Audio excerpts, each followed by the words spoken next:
Hello and welcome to Reggae Sports Hotline Live. My name is Daniel Caw. I'm joined all the way from Athens, Greece by the lovebirds Scott McDermott and Keith Jackson. Guys, how's it going? Good. Another romantic away trip for us. Well, just fun. On that, I'm going to kick off with this question from John Stockton. He sent in on Facebook saying, who's better at applying suntan lotion on a frequent romantic getaway, Scott McDermott or Keith Jackson? Scott doesn't take a tan. No, I don't. No. He doesn't need it. There you go, John. You've got your answer. By the way, we've not been needing it. It's freezing over here. Is it really cold, eh? I'm basically wearing everything that I've brought. I've got about 6 layers on. I've got my heated gilet, which was bought for places like McDermott Park and Rugby Park. I didn't think I'd be putting it on in Athens.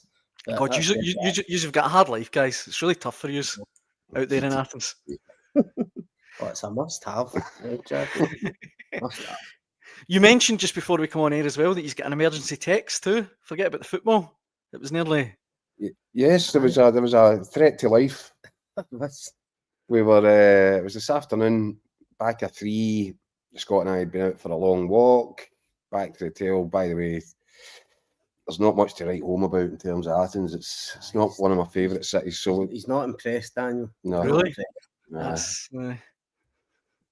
The Acropolis is probably the least dilapidated building in the city centre.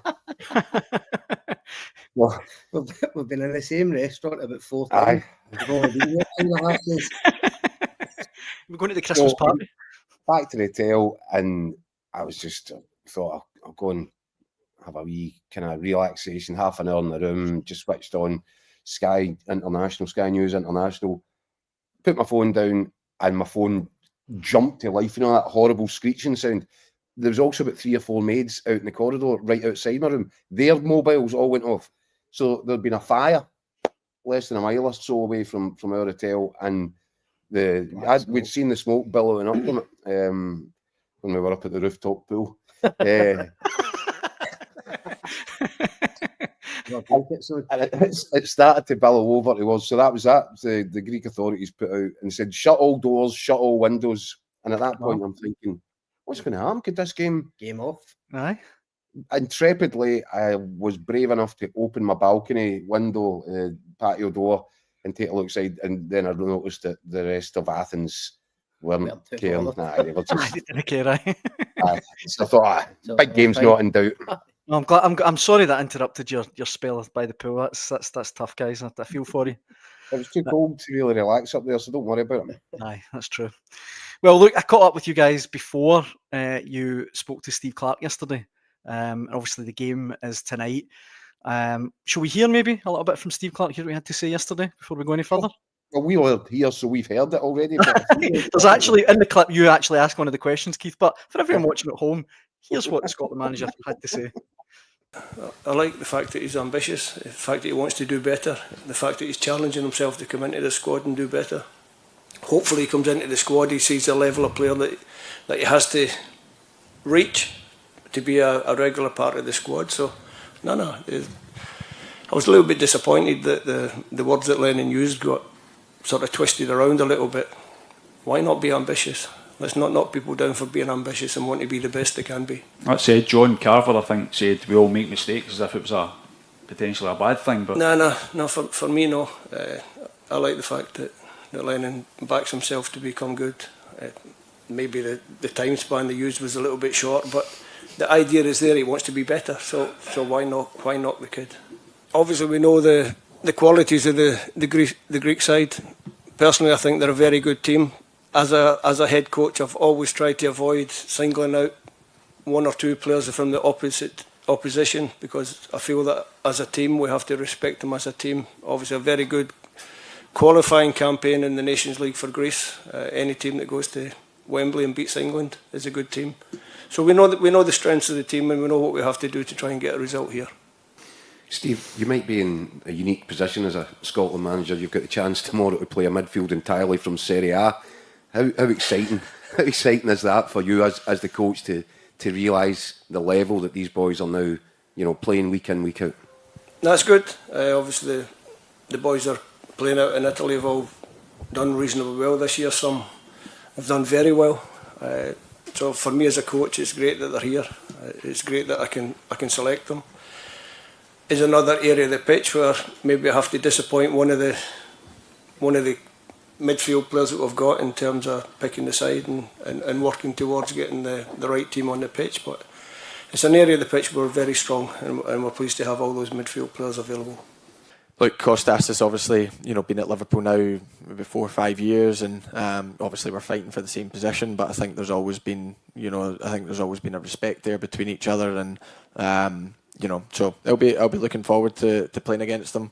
I've played against quite a few of my teammates, obviously.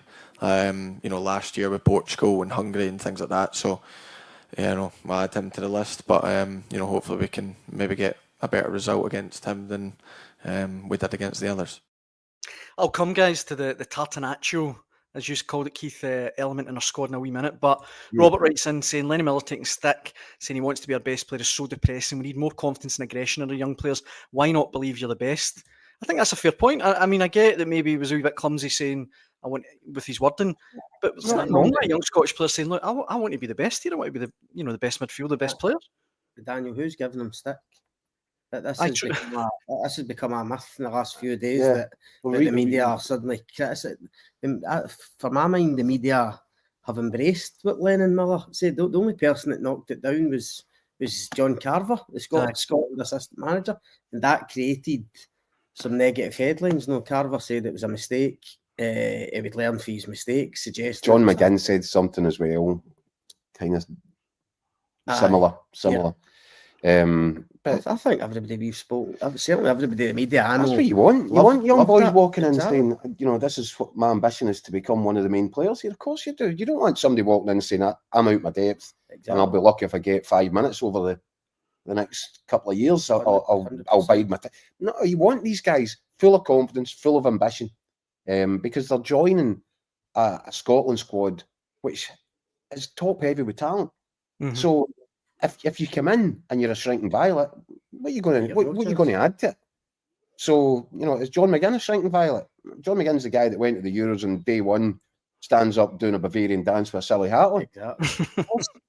That's what you're wanting. You want big personalities, big characters, confident young men that are coming in and saying, do you know what? I know that I'm surrounded by better players than me, but I'm going to make myself one of them. Yeah, I'm all for it, and I'm struggling to see where the criticism is arriving from with it. Certainly, I wouldn't criticise a boy for having that attitude. I'm like Steve Clarke. I think it's a very positive thing. And look, if Lennon Miller gets the move that we all expect him to get in the next 6 months, probably, you think of the summer, then he's going to have the same attitude then. Exactly, and also if he does get the move we expect, when he comes into the Scotland squad, he will be one of the best players in it, and you would want him to believe that. And he's going to, as you see, he's going to have to be if he's going to want to play. We're going to talk about Lewis Ferguson, no doubt. I mean, he's played every week in Serie A for the last 18 months, 2 years, and he's struggling. But he's struggling to get into the Scotland starting 11. So it's going to be tough. But as Keith says, if you've not got that positive attitude and that confidence and belief in your own ability, then you've no chance. So I honestly, I didn't have an issue with anything Lennon Miller said. I found it quite refreshing. On Lewis Ferguson, Robert writes in saying it's high time Lewis Ferguson was given an extended run as a Scotland starter. If he's not in the 11 tonight, Clarke should explain exactly why not. I think that bit at the end, Clarke's a wee bit too far. But Gianni, our old pal as well, Keith, live on YouTube, says McTominay linked to Inter Milan today. I mean, we are spoiled in midfield, aren't we? I mean, do you think Ferguson will play tonight? Well, let me tell you something. Let me explain something, Daniel. See, after all the years of following and working around the Scotland squad and dealing with Steve Clarke, I think I'm now pretty much fluent in Steve Clarke, right? And see that bit there when he talked about I might have to disappoint one of my one of the midfielders. That translates to you better get ready. Kenny McLean's going to start in midfield. That's what I took. That was my takeaway from that. I wouldn't bet against that, to be fair. No, and that will become more and more frustrating for Lewis Ferguson, and it'll probably frustrate some fans as well, because I think we're looking for a Scotland team to evolve, and one of the key parts of that is Cal McGregor has moved on, and you think Lewis Ferguson is fit, available, written up trees all over Italy, you'd think this was designed for his sort of reintroduction and kind of fast tracking into, you know, a regular starting position. I feel that we may have to wait. Listen, we've got 2 games in a short space of time, but I just took away from that. I think that was Steve in his own way saying somebody's going to get disappointed, and he really likes Kenny McLean, and Kenny McLean has never let Scotland down or Steve Clarke down, and you can tell the amount of respect that Steve Clarke has for him. I think as well, it's just on that. I think it's the Scotland fans too. Read and see clips every week of Lewis Ferguson being outstanding in Serie A, winning the best midfielder award, and partly because of injury, but he's just never been able to get that run in Scotland. It's like Scotland fans, you know, want to see him get that chance. Well, Callum McGregor was the problem in terms of, and nobody, I don't think any Scotland fans really would look at it and say, well, I should get Callum McGregor out of that midfield. Aye, that's fair. Callum McGregor was exceptional right up until the moment in time that he decided, or Brendan Rodgers decided, that it was time for him to concentrate on club matters. I actually do think this feels like a natural moment in time for Lewis Ferguson to get a start. I'm not entirely sure that we're going to see that tonight. There's a serious element to it, Daniel. I mean, we're kind of half joking about Kenny McLean playing because he always plays and Steve Clarke's so loyal to him. But I think, following on from what you've said, I think this is the moment now for Lewis Ferguson. And if it doesn't happen now, I just wonder how he'll be feeling. I mean, it must be hugely frustrated. I mean, as Jacko says, when Callum McGregor was in the team, it was really difficult to get in. Obviously, he was a bit younger. He'd only just moved to Italy. I think he was willing to bide his time. He's now back in the Bologna team, playing every week. I think they beat Lazio 5-0 in the last game at home last weekend. Moved them up into the Champions League places again. If he's not getting picked, and with all due respect, and this is no slight on Kenny McLean whatsoever, who's been a brilliant servant for Scotland and is a cracking player. But if Lewis Ferguson's not getting picked, I think he'd be forgiven for thinking, what do I need to do here? When he has been patient. Is my time? He's been patient. Do you know what I mean? Aye. If you guys were Scotland manager, would you have him in tonight from the start? I would. Yeah, but we're not Steve Clarke. And Steve Clarke, he's got particular players that he believes he can hang his hat on, and Kenny McLean is clearly one of them. Now, Kenny McLean also was around this squad for a long time without getting many starts, and there might be an element of that. Listen, that the space that opened up when Callum McGregor stepped aside has allowed Steve Clarke to say to Kenny McLean, you can go and get her. Also, Steve Clarke, I'm sure if he was sitting here now having this discussion, there would be nuances involved in it in terms of Kenny McLean being a slightly different player to Lewis Ferguson, getting you a balance with the left side, and he dovetails with Billy Gilmour. Aye, he will argue there's different qualities, and I suppose it is easy for us just to say 3 guys in Italy, get them in. Do you know what I mean? 3 guys in Serie A. Why is that not? Aye. But in all seriousness, I don't see any reason why Billy Gilmour, Lewis Ferguson, and Scott McTominay can't play in the same midfield. I'm no a tactician or a coach, but somebody would need to explain why those 3 couldn't work as a trio, because I think in current form, I mean, I'm Billy Gilmour's biggest fan, if it's no Jacko, but right, but Lewis Ferguson's playing more regularly than Billy Gilmour in Serie A. Do you know what I mean? So I think we need to find a way of getting the 3 of them into the team. And by the way, that's you discounting John McGinn and Ryan Christie. John McGinn is probably going to play slightly out of position again tonight. Ryan Christie, if he was available, would probably be playing the wing when he wants to play central midfield as well. When we're sitting here having this discussion, the thought has occurred, if we change to a back 4 tonight, and there are plenty of rumours that stick with a back 4, it does create an extra place somewhere for somebody else. Is it possible that, John McGinn gets more advanced and plays around Adams? I think creating a space. I think John McGinn will start on the right. Basically, if it's John McGinn has kind of been pushed almost out left sometimes. Comedy going to the right. You just wonder, who knows? But as I said to you, I was just my feeling was when he said it. I think Kenny McLean might start, but maybe not. if he sticks with the back four and he doesn't make the change to reintroduce Kieran Tierney, there might be a starting place there for. He might be able to get all his midfielders in there. There or thereabouts. Aye. I mean, you guys are inside the stadium just now, aren't you? The how do you say it? Karaiskakis Stadium? The Olympiacos Stadium. Well rehearsed.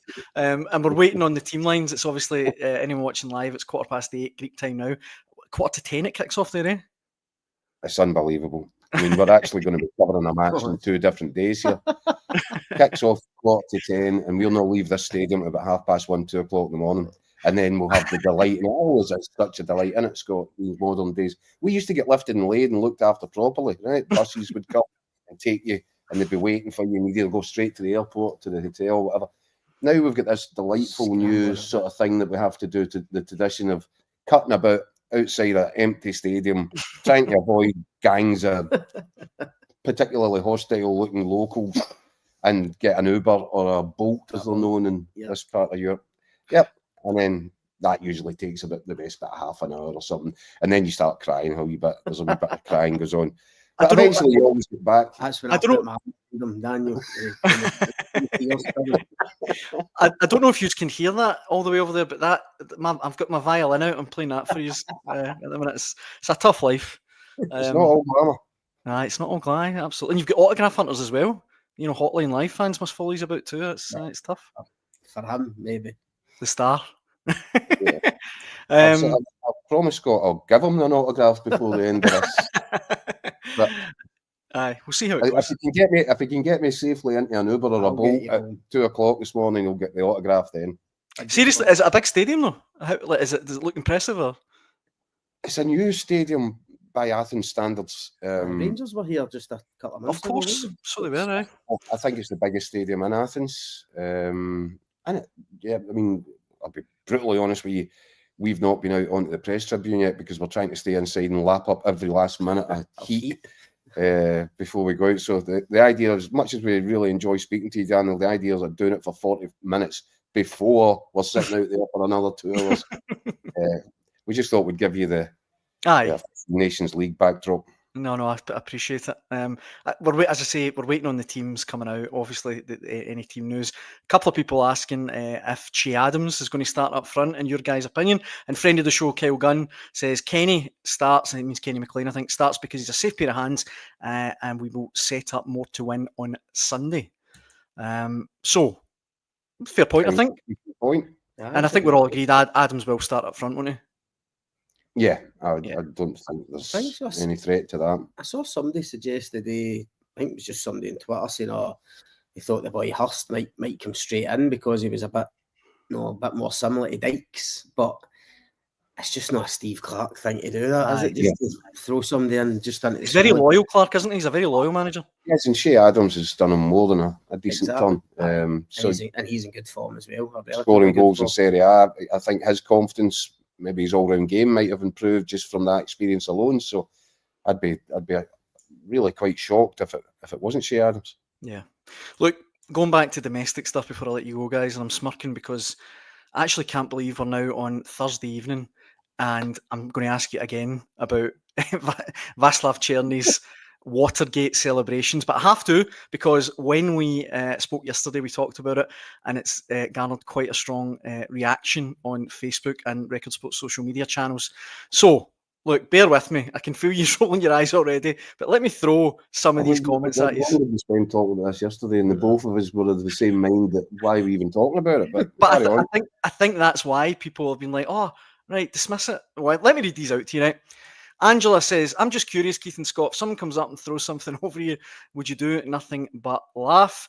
Tony says, okay, Keith, just imagine it was a Celtic player, and even you must realise it's a different thing when a player is involved. Yes, definitely find the people that were throwing stuff, but it's funny, I don't remember this much deflection when a Celtic player was hit by a coin or broken glass in the penalty box. Water is not the problem, it's the fact that he thinks it's okay to do. John says, McDermott and Jackson, just another two, setting themselves up for a public smoking. It's only banter. We will see. I don't even know what that means. Eddie Fuel says, if Černy gets away with this, it could open the floodgates for retaliation. I feel, given that the fans kind of, dictate what we talk about. It was only fair to read it out and give you guys the right of reply, of course.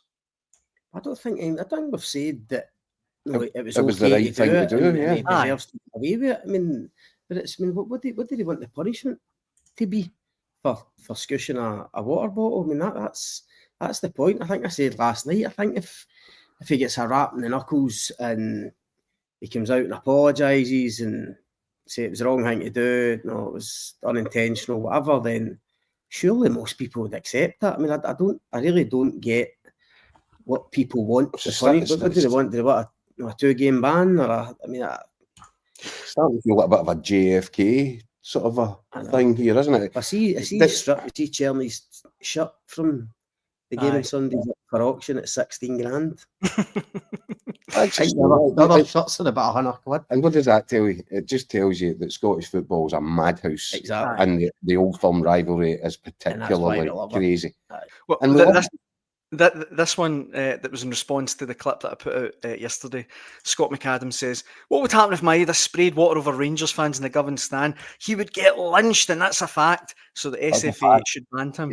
He would, for a fact, he would get lynched. For a Come fact, on, guys. I think as well. See if you're of the mindset where you this is the one thing. Someone, This is the one thing that bothers me, right? And I do love the intensity and the rivalry and the fixture and all the kind of bells and bits that go on. Celtic versus Rangers, Rangers versus Celtic. When it gets to this, my tolerance level goes down when it gets down to this, the real petty sort of stuff, and this to me is just a perfect example of that. Yeah. Look, there is a lot around this fixture that we shouldn't be happy with or content with or probably able to tolerate. There's a lot around this fixture that is a problem, but I don't see this. I mean, it's a fact that that Maeda would get lynched. I mean, that's just crazy. Plus, as well, I think it's worth saying, I was kind of said it there, if you're the kind of guy or supporter or whatever who is going to lynch someone because they spray you with water, I think it's a slight overreaction. You need to have a look at yourself, don't you? Like it's a slight overreaction. And as I said, and I'm perfectly sure that I'll probably get grief for it, but Rangers, I know that Rangers, they were having, certainly there was a police investigation into the half-wit that threw a coin at Arnie Engels' corner flag. I haven't seen any proof of anybody's been found there. I find that disappointing. I know that Rangers have put a really strong worded statement in the last 24 hours against some of the behaviour of their own supporters. Mm-hmm. And I welcome that because I think it's necessary. But you can go back to Fernando Rickson getting hit with lighters and coins at Celtic. It's a terrible thing that's around this game. Hugh Dallas, all these really it's not slightly, it's hugely embarrassing moments for the fixture, for Scottish football in general. There's been some horrible incidents of it. And I'd be more inclined to want to see that cracked down and wiped out rather than I would be worrying too much about if somebody got water in their Levi's. It kind of, the reaction kind of reminds you of when Lennon and McCoy. Yeah, and we ended up going to Holyrood the next day. Holyrood Summit. Yeah. Remember? That was mad, actually, when you think back. That was crazy. And what did Alan McCoy and Neil Lennon do? Laughed it off. They had a beer. They had a beer later that night, didn't they? Yeah. Aye. So, in fairness, there's some fans coming back and backing you guys up. Mark Fairfield says, Celtic fan, it was a scushing water, get over it. This one as well, which was in direct response to the clip I put out of you guys yesterday.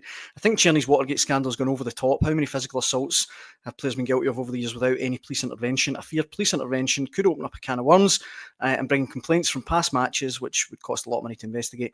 Every complaint would need to be investigated. So that kind of backs up what you were saying there, Keith. I mean, aye, and for my money, it is going way over the top. This. I say, well, maybe because there's a bit of distance. We're over here in Athens, and maybe it's more of a talking point back there. Maybe people are getting excited about it. It's an international week. I was going to say that there's very little going on this week. That's the thing. So this is the one thing that everybody can kick about, like football for a bit. Like, fair enough. Fair enough. I'm not going to feign, a level of horror that somebody, as I said, get a wee bit of water in their 501s or whatever it was. David McLeod said this is getting out of hand now. Scoosing water at folk isn't a terrorist hate crime. Some people need to calm down a bit. I've been inclined to agree. That's basically a perfect summary. Before we kind of wrap up then, guys, going back to the Scotland game, what's your predictions for tonight? Do you think we will get the victory required in the first leg? Or not required? You're not going to believe this. Honestly, this is genuinely true. You tell me. No, you go. No way. I know what's coming here. We didn't speak to each other about any predictions, nothing, right? We had to file predictions for the paper separately, obviously, by email. And we're sitting, I was at a taxi the day or yesterday. I might even. We're sitting in a taxi, and I says to him, where'd you go for your prediction? He said, two each. That was exact. Use her at it. This is definitely a setup. It's a telepathy. Yeah, that's what it is. So guarantee, get your money on two each. 2-1. 100%. And do you think we'll win the tie overall? Yes, I do. Yeah, I think a draw is a great result. The first leg away from home, get them back to Hampden and finish the job. Yep, I'm confident. This Greece team's only lost once at home in 4 years. I think that was England. So no mean feat to come here and actually get a victory. But as Jacko said, if you can get away with a draw, come back to Hampden on Sunday, hopefully a full house, I'd expect us to go and finish the job. And I can see you might be on the verge of getting huckled out, but yeah, we are. We've got a serious security issue. Just very quickly, who's going to score the goals?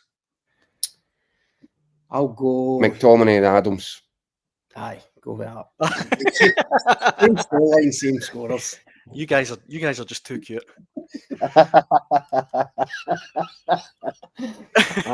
Well, look, on that note, before we get our stream cut off early anyway, thanks so much for joining me, guys. Thanks for everyone watching at home.